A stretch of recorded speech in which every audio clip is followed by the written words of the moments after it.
और इस बीच इस वक्त की सबसे बड़ी खबर आपको बता दें, जम्मू कश्मीर विधानसभा चुनाव के लिए नेशनल कॉन्फ्रेंस और कांग्रेस गठबंधन में मतभेद की खबर सामने आ रही है। सूत्रों के हवाले से बड़ी खबर है, जम्मू कश्मीर कांग्रेस के वरिष्ठ नेताओं की आपात बैठक बुलाई गई है। श्रीनगर में होने वाली इस बैठक में कांग्रेस के वरिष्ठ नेता सलमान खुर्शीद भी शामिल होंगे। सूत्र ये भी बता रहे हैं कि कांग्रेस और नेशनल कॉन्फ्रेंस के बीच सीट बंटवारे और नेशनल कॉन्फ्रेंस के घोषणा पत्र के कुछ बिंदुओं को लेकर मतभेद है। तो यहाँ पर जम्मू कश्मीर कांग्रेस के वरिष्ठ नेताओं की आपात बैठक बुलाई गई है। बड़ी जानकारी आप तक पहुंचा रहे हैं क्योंकि गठबंधन को लेकर के अभी पेच फंसा हुआ है। इसमें बड़ी जानकारी ये मिल रही थी कि कांग्रेस 10 सीटें मांग रही है, लेकिन यहाँ पर नेशनल कॉन्फ्रेंस 4 सीटें देने को राजी है। इसके अलावा जो उनके नेशनल कॉन्फ्रेंस के घोषणा पत्र है उसके कुछ बिंदुओं पर कांग्रेस को आपत्ति है, जिसको लेकर के अब मतभेद सामने आ रहे हैं। इसी वजह से कांग्रेस ने आपात बैठक बुलाई है और आपात बैठक में बड़े नेता शामिल होने जा रहे हैं। क्योंकि बताया ये जा रहा है कि गठबंधन का ऐलान तो हो चुका है, लेकिन अब सीट शेयरिंग को लेकर फाइनल फॉर्मूला कैसे तैयार होगा, इसको लेकर अभी भी कोई क्लियर स्टैंड दोनों ही पार्टियों का नहीं सामने आ पाया। और दूसरी सबसे बड़ी बात ये वही घोषणा पत्र है नेशनल कॉन्फ्रेंस का, जिसको लेकर गृह मंत्री अमित शाह ने भी निशाना साध दिया है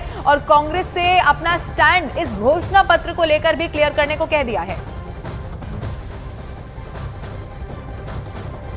और आइए अब आपको बताते हैं कि केंद्रीय गृह मंत्री अमित शाह ने राहुल गांधी से कौन से वो 10 सवाल हैं जो पूछ दिए हैं। बिल्कुल, पहला सवाल हम आपको बताते हैं कि क्या कांग्रेस नेशनल कॉन्फ्रेंस के जम्मू कश्मीर में अलग झंडे के वादे का समर्थन करती है। दूसरा सवाल, क्या कांग्रेस अनुच्छेद 370 और 35A को वापस लाकर जम्मू कश्मीर में अशांति और आतंकवाद के युग में धकेलने के नेशनल कॉन्फ्रेंस के निर्णय का समर्थन करती है। अब तीसरा सवाल जो अमित शाह ने पूछा है कि क्या कांग्रेस कश्मीर के युवाओं के बदले पाकिस्तान के साथ बातचीत करके फिर से अलगाववाद को बढ़ावा देने का समर्थन करती है। और चौथा सवाल, पाकिस्तान के साथ व्यापार शुरू करने के नेशनल कॉन्फ्रेंस के फैसले पर भी कांग्रेस अपना रुख साफ करे।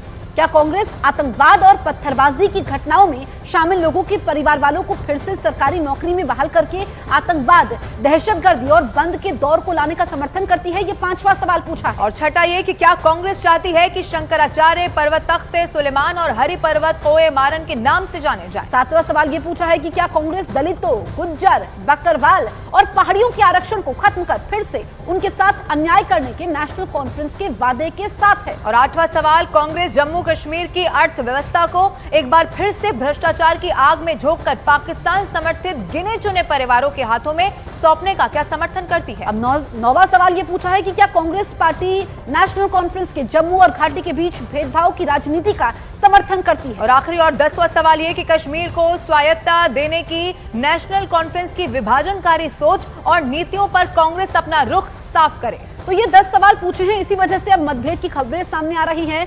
और आपको बताएं कि इस वक्त हमारे साथ मेहमान मौजूद हैं। आरपी सिंह हैं बीजेपी से, जीशान राणा है नेशनल कॉन्फ्रेंस से, वेद महाजन है हमारे साथ कांग्रेस से। इन सभी से हम सवाल पूछते हैं। सबसे पहले मैं आपके पास आती हूँ वेद महाजन जी, ये जो अमित शाह ने सवाल पूछे हैं उसके बाद अगर हम देखें कि अभी मतभेद की खबरें सामने आ रही है, पहले तो आप लोग ऐलान कर देते हैं, अब क्या बात बन नहीं पा रही है? देखिए, ऐसी कोई बात नहीं है। अमित शाह साहब जो बात कह रहे हैं, मैं समझता हूं कि भारतीय जनता पार्टी एक मौकाप्रस्त पार्टी है। मैं इनसे ये उल्टा सवाल ये पूछना चाहता हूं कि 2014 में जब इन्होंने पीपल्स डेमोक्रेटिक के साथ जम्मू कश्मीर में अलायंस किया था तो उस समय उनका एजेंडा उनको मालूम नहीं था? क्या वो नहीं जानते थे कि वो सेल्फ रूल की बात वो करते हैं? और इससे भी अगर थोड़ा सा आगे बढ़ जाएं तो वाजपेयी की गवर्नमेंट में उमर अब्दुल्ला साहब फॉरेन मिनिस्टर थे, अब्दुल्ला साहब भी फारूक अब्दुल्ला साहब भी मिनिस्टर थे। और उससे अगर और पीछे चले जाएं तो 1980 में भारतीय जनता पार्टी और नेशनल कॉन्फ्रेंस के बीच जम्मू म्युनिसिपल कॉर्पोरेशन में अलायंस हुआ था। मेरा ये कहने का भाव ये है कि ये मौकाप्रस्त पार्टी है।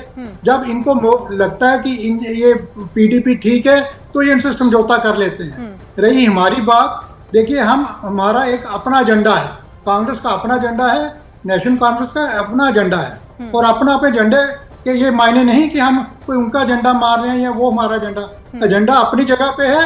और ये सिर्फ अलायंस इस सरकार को बनाने के लिए है, भारतीय जनता पार्टी को यहाँ से हटाने के लिए है। क्योंकि जितना कुछ भी जो 370 जाने के बाद यहाँ से सरकार हटाने के बाद जम्मू कश्मीर के लोगों का जो हालत हुई है, इन्होंने बोला था कि 370 हटाने के बाद जो जम्मू कश्मीर के हालात बदल जाएंगे। क्या मैं पूछना चाहता हूं कि अब मिलिटेंसी जो है वो रियासत जम्मू कश्मीर में खत्म हो गई? और सबसे बड़ी बात कि जो ये कहते हैं कि इंसाफ हो गया है। मैं समझता हूं कि जम्मू कश्मीर के लोगों के साथ सबसे बड़ी बेइंसाफी जम्मू कश्मीर के लोगों के साथ हुई। हमारे लोगों की जमीनें चली गई, हमारे लोगों की नौकरियां चली गई, हमारे लोगों का व्यापार चला गया, हमारे लोगों का सब कुछ यहाँ से चला गया। इसलिए मैं समझता हूं कि बीजेपी हमेशा मौकापरस्ती की बात करती है। एक बार फिर से पीडीपी और बीजेपी का जो पहले गठबंधन रहा उसको लेकर सवाल किया। आरपी सिंह हमारे साथ भारतीय जनता पार्टी से मौजूद है। आरपी सिंह जी, ये बताइए, अब चूंकि 2014 के जिस गठबंधन की इन्होंने बात की जो 2018 में टूटा और उसके बाद अभी तक जो विधानसभा के चुनाव है वो नहीं हुए, यानी कि पहली बार होने जा रहे हैं, तो क्या नहीं लगता कि अब तो हालात वहां पर बदल गए हैं और सबसे बड़ा स्टैंड जो बीजेपी कह रही है क्लियर करने का वो 370 और 35A को लेकर ही है? इन्होंने एजेंडा की बात करी ना, एजेंडा से पहले झंडे की बात करें। इनको असल में कश्मीर के लिए अलग झंडा की, ये कश्मीर का आखिरी झंडा जो मैंने अपने पास संभाल कर रखा हुआ है, ये नीचे साइन किए हुए वहां के सबके स्पीकर ने। ये चाहते कश्मीर में भारत का झंडा नहीं लहराए, तिरंगा नहीं लहराए, वहां पर कश्मीर का अलग से झंडा लहराए। ये बताएं, एजेंडा छोड़े, पहले झंडे की बात करें। और दूसरी बात, ये चाहते हैं ये क्लियर करें स्टैंड की 370 और 35A के पक्ष में या 370 35A के विरोध में। ये स्पष्ट करें कि पत्थरबाजों को छोड़ना चाहिए या नहीं छोड़ना चाहिए। ये स्पष्ट करें आतंकवादियों के परिवारजनों को नौकरी मिलनी चाहिए या नहीं मिलनी चाहिए, क्योंकि ये सब एनसी का एजेंडा है। ये स्पष्ट करें कि पहले झंडे की बात की, मैं एजेंडे की बात कर रहा हूँ। ये स्पष्ट करें कि बॉर्डर पार के रास्ते खुलने चाहिए या नहीं खुलने चाहिए, ताकि आतंकी और आसानी से आ सके। ये स्पष्ट करें कि पाकिस्तान से जो आप सवाल उठा रहे हैं, ये सवाल के जवाब हम लेंगे यहाँ पर जिशान राणा से भी लेंगे, इसके अलावा हम वेद महाजन से भी लेंगे। इस बीच बड़ी खबर बता देते हैं, यूपी के मुख्यमंत्री योगी आदित्यनाथ ने जम्मू कश्मीर में कांग्रेस और नेशनल कॉन्फ्रेंस के गठबंधन पर निशाना साधा है। उन्होंने राहुल गांधी से भी सवाल पूछ दिया है। सीएम योगी ने कहा है कि जम्मू कश्मीर में कांग्रेस का राष्ट्र विरोधी चेहरा सामने आ चुका है। उन्होंने राहुल गांधी से पूछा कि क्या कांग्रेस पार्टी जम्मू कश्मीर के अलग झंडे का समर्थन करती है, ये सवाल पूछा है। और हमारे साथ मेहमान भी मौजूद हैं। पहले योगी आदित्यनाथ ने क्या कहा है वो हम सुन लेते हैं।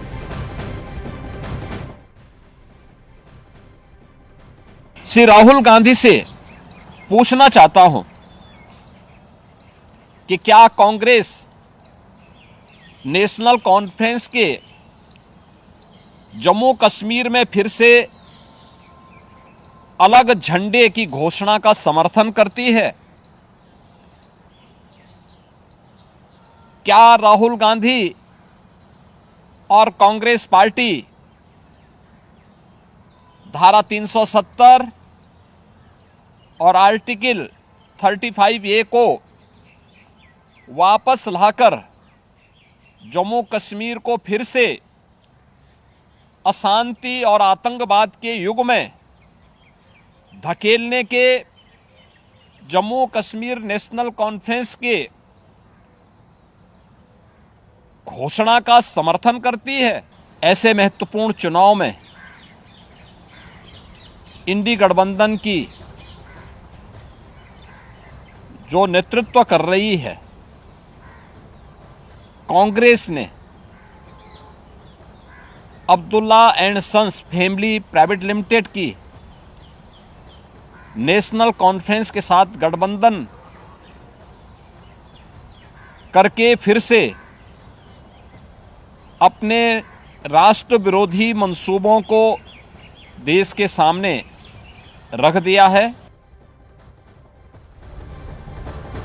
वेद महाजन जी, मैं आपके पास आऊंगी, फिर हम जिशान राणा के पास जाएंगे। वेद महाजन जी, जल्दी से बता दीजिए, जो आरपी सिंह कह रहे थे, जो योगी आदित्यनाथ ने बोला, इस पर आपका क्या स्टैंड है? देखिए, बात यह है कि झंडे का कोई यहाँ पे इस समय इस इलेक्शन में कोई मुद्दा ही नहीं है। ये वो मुद्दे उठा रहे हैं जिसका कोई मुद्दों से संबंध ही नहीं है। रही झंडे की बात, झंडा पहले भी जम्मू कश्मीर में था लेकिन आज नहीं है, ये कोई मुद्दा है ही नहीं इस इलेक्शन में। और ये जो झंडा दिखा रहे हैं, ये नेशनल कॉन्फ्रेंस का चुनाव चिन्ह है जो ये दिखा रहे हैं। और दूसरी बात यह कि आज भी हिंदुस्तान के 1-2 राज्यों में नेशनल फ्लैग के साथ उनका अपना फ्लैग भी लगता है। तो ये मैंने कहा ना, ये कोई मुद्दा नहीं है कि जिससे। और ये जो फ्लैग ये बता रहे हैं हमें, इसमें जो 3 डंडे, ये 3 डंडे 3 जो रीजन थे जम्मू कश्मीर के, जम्मू कश्मीर और लद्दाख, ये उनको चिन्हित करते हैं। तो इसलिए मैं समझता हूँ ये कोई ऐसा मुद्दा ही नहीं है ये सिर्फ ऐसे मुद्दे नहीं, उठा वो रहे ये हैं कह रहे हैं कि आप जो नेशनल कॉन्फ्रेंस का जो घोषणा पत्र है उसमें जो बातें कही गई हैं उस पर अपना स्टैंड क्लियर करिए। हम लौटेंगे आपके पास। जीशान राणा देखिए, हमारा स्टैंड मौजूद है, आप रुक बड़ा जाइए। clear है। जीशान राणा, आप ये बताइए कि इस वक्त अब चूंकि वहां पर गठबंधन की बात तो हो गई है, लेकिन अभी भी सीट शेयरिंग को लेकर एक फाइनल फॉर्मूला कोई तैयार नहीं हो रहा। तस्वीरें हम दर्शकों को दिखा रहे हैं, वहां हाई लेवल मीटिंग की बात हो रही है, जो होना भी चाहिए अगर ये चुनाव से जुड़ी हुई देखिए, मीटिंग है तो। लेकिन ये बताइए जीशान राणा कि क्या कांग्रेस एक आपको नहीं लगता कि डेमोक्रेटिक एक नैरेटिव ये है कि भारतीय जनता पार्टी के खिलाफ क्या दो बड़ी पार्टियां यहां पर खड़ी हो गई हैं, और कितना मुफीद साबित होगा? क्योंकि यहां पर वोट बैंक की भी अगर बात की जाए, अगर मैं सिर्फ जम्मू क्षेत्र में कहूं तो 11 ऐसी सीटें हैं जहां पर सीधा सीधा मुस्लिम वोट निर्णायक है। तो क्या लगता है कि कांग्रेस और नेशनल कॉन्फ्रेंस का साथ आना बीजेपी को बड़ी चुनौती दे पाएगा? बिल्कुल बड़ी देखिए, कहूं कि भाजपा को ये कतई बर्दाश्त नहीं है कि कोई भी तंजीम जो है जो उसका मुकाबला करती है वो जो है जिसका पब्लिक में एक से है, और जिस तरीके से हाल ही चुनावों में, लोकसभा चुनाव में जिस तरीके से नेशनल कॉन्फ्रेंस का प्रदर्शन रहा, खासकर जम्मू की कुछ सीटों पे और बाकी जो है कश्मीर के अंदर लगातार 35 से ज्यादा जो सीटें थी उन पे नेशनल कॉन्फ्रेंस जो है वो अपनी लीड बनाई हुई थी। तो आज भारतीय जनता पार्टी को इस बात का जो है वो पूरा उनको उसका सबक मिल चुका है, और वो समझते हैं कि जब भी यहाँ पे चुनाव होंगे, चुनाव के बाद वो यहाँ पे नेशनल कॉन्फ्रेंस की और कांग्रेस की सरकार बनने वाली है। क्योंकि जीशान जी मैं आपको रोक रही हूँ, आपसे मेरा सवाल है, आप बात पूरी करिएगा। ठीक है, बीजेपी को आपत्ति है, ये ठीक है, सवाल भी बीजेपी ने पूछे हैं, लेकिन सीटों का फॉर्मूला तो आप ही लोगों को तय करना है ना। पहले संकेत दे दिए गए, अभी सीट शेयरिंग का फॉर्मूला तय नहीं हो पा रहा है। जो आपके घोषणा पत्र है उसके कुछ बिंदुओं पर कांग्रेस को आपत्ति है, इस पर भी अपनी बात रखिए। देखिए, दूसरी बात आप कह रहे हैं, बात ये है कि यहाँ पे अलायंस हमारा तय है कांग्रेस के साथ। जहां तक सीट्स की बात है, वो भी जो है उसमें भी आपको इतना बड़ा मतभेद नहीं है। हालांकि कुछ सीटें हैं जहां पे नेशनल कॉन्फ्रेंस की पकड़ है, हम चाहते हैं कि वो नेशनल कॉन्फ्रेंस ही उन्हें रिप्रेजेंट करे, तो ये इतना कोई बड़ा इश्यू नहीं है। जहां तक अलायंस की बात है, हम इंडिया अलायंस का पहले भी हिस्सा थे और आज भी हिस्सा हैं, और ये सीट्स की बात जहां तक मैं कहूँ कि वो आज शाम तक इंशाल्लाह ताला वो भी जो है मसला वो खत्म हो जाएगा। तो यहाँ पे हमारा इस वक्त एक ही मकसद है कि हम उन ताकतों को जम्मू कश्मीर में कभी नहीं आने देंगे जिन ताकतों ने जम्मू कश्मीर को तबाह करने की कोशिश की है। उन ताकतों ने खासकर भारतीय जनता पार्टी ने जो 6 सालों में जम्मू कश्मीर के साथ किया, और खासकर जम्मू कश्मीर की आवाम के साथ जो किया, हम वो उन ताकतों का मुकाबला करेंगे, और हम ये कोशिश करेंगे कि हम भारतीय जनता पार्टी को यहाँ से पैक करके उन्हें हम यहाँ से वापस भेजें, और यहाँ से ये एक पैगाम दें पूरे देश को कि भारतीय जनता पार्टी के आखिरी दिन जो हैं वो शुरू हो गए हैं। ठीक है, आप बने रहिएगा, हम लौटेंगे आपके पास। लेकिन इस बीच एक बड़ी खबर भी मिल रही है, वो भी दर्शकों को बता दें। जम्मू कश्मीर में कांग्रेस और नेशनल कॉन्फ्रेंस के बीच गठबंधन पर सियासी घमासान लगातार जारी है। बीजेपी ने इसको लेकर कांग्रेस पर सवाल उठाए हैं। पीडीपी से इन्होंने समझौता किया था, क्या पीडीपी का मैनिफेस्टो पढ़ा था? चलिए, पीडीपी का मैनिफेस्टो नहीं पढ़ा होगा जिसमें इंडिया और पाकिस्तान दोनों की करेंसी के बारे में जिक्र था कि दोनों को लागू किया जाएगा, जिसमें सेल्फ रूल के बारे में बड़ा लंबा चौड़ा डॉक्यूमेंट था। उसके बावजूद आपने उनसे समझौता करके सरकार बनाई। सरकार बनाने के बाद एक कॉमन मिनिमम प्रोग्राम बनाया। उसमें आपने क्या लिखा? आपने लिखा कि अटल जी की नीति पर चलते हुए हुर्रियत से भी बात करेंगे। क्यों लिखा था, बताइए। कांग्रेस ने जिस प्रकार से नेशनल कॉन्फ्रेंस के साथ गठबंधन किया है जम्मू कश्मीर में, और जो घोषणा पत्र सार्वजनिक किया है, वो घोषणा पत्र स्पष्ट ये बताता है कि कांग्रेस अपने स्वार्थ के लिए, सत्ता के लिए किसी भी हद तक जा सकती है। देश की रक्षा और सुरक्षा से उसको कोई विशेष मतलब नहीं है, और मुझे पूरा विश्वास है कि जम्मू कश्मीर की जनता कांग्रेस और नेशनल कॉन्फ्रेंस के इस गठबंधन को समय जब आएगा तो निश्चित रूप से उनको सही जवाब देगी।